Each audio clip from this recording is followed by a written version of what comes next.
Have you ever watched a movie that didn't just entertain you, but followed you, stayed inside your mind, and whispered questions long after the credits roll? Today, I'm diving into one of the most intriguing films you ever heard of.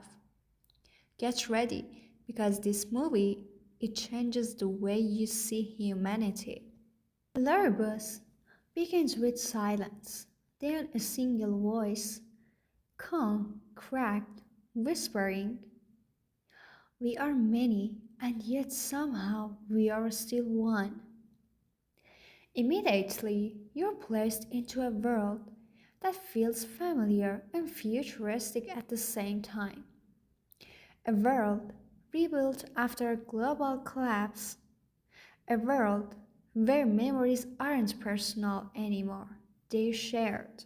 Everyone in this society is connected through a network called collective, a massive system storing thoughts, experiences, and emotions. Imagine living in a place where secrets don't exist, where your pain is everyone's pain, and your joy is public property. It sounds peaceful, right? Until it isn't. Enter Lira, the main character, quiet, sharp-eyed, and different in a way she can't explain.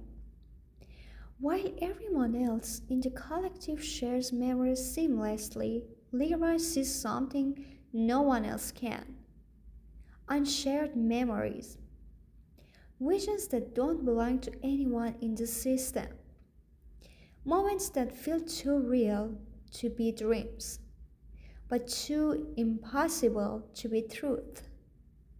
She starts questioning who created the collective? Why are some memories missing? And more importantly, who were we before we became we? This is where the film grabs you by the throat. Because Lyra isn't just discovering a glitch, she's discovering a lie. In Pluribus, society teaches that connectedness eliminates war, hate, jealousy, crime, everything that once tore humanity apart. But Lyra learns the darker reality. The collective doesn't connect people, it controls them. Every thought is filtered, every emotion is monitored, and every memory is edited. And those unshared memories, she's saying, they belong to people who lived before the system, people who resisted, who questioned, who disappeared. When Lyra realizes this, the movie shifts from a calm, slow burning mystery into a tense psychological thriller. Suddenly, the collective starts watching her more closely. The sound design changes. Constant background whispers, flickers of surveillance, and shadows moving just a little too fast. You feel it. You feel watched as you watch. Along the way, Lyra meets characters who evaluate the movie's emotional depth. Cashin,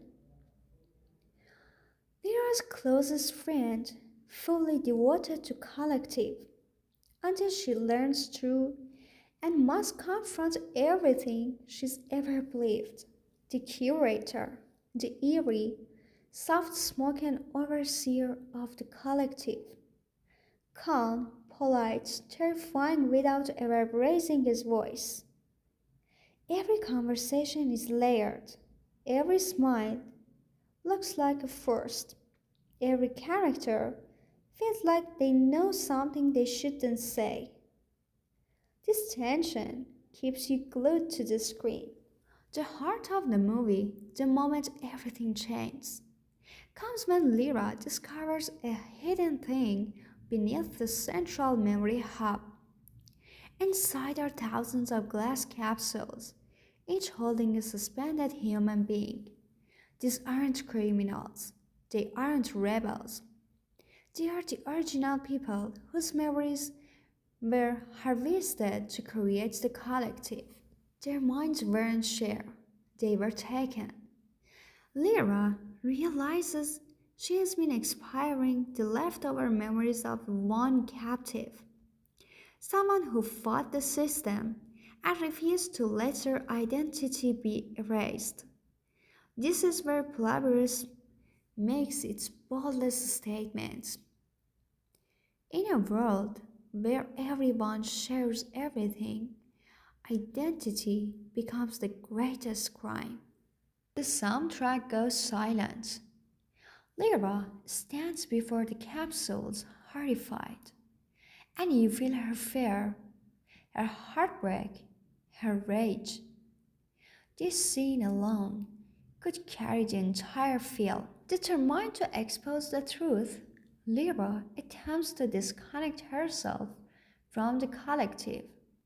But removing herself means losing every shared memory, every relationship, every emotional bond she's ever had. The collective tries to stop her. Cashin tries to save her. Mira tries to understand her. And the curator, he steps forward with one chilling line. Humanity begged for unity. You are the last fragment refusing to dissolve. What follows is a visually stunning sequence, flashing memories, collapsing illusions, raw unfiltered reality breaking through. It's chaotic, intense, unforgettable. Lira succeeds, but at a cost. She becomes the first person in generations to be truly alone. The final scene is quiet. Lyra walks through a world she barely recognizes, empty, silence, but real. She finds a recording left by the original memory holder saying, "If you're hearing this, it means individuality survived." The screen fades to black. One word appears: Pluribus. Out of many, one. Expect now. It doesn't feel like unity, it feels like a warning. Pluribus isn't just a movie, it's a question. How much of yourself would you give up to live in a perfect world? Is unity worth if it costs your identity? The film stays with you, not because of the effects or its world building or even its twist, but because it forces you to look at yourself and ask, who am I when no one else is watching? If you enjoyed this breakdown, want more deep dives into hidden, powerful, mind-bending films, don't forget to like, subscribe, and drop a comment below. See you in the next one.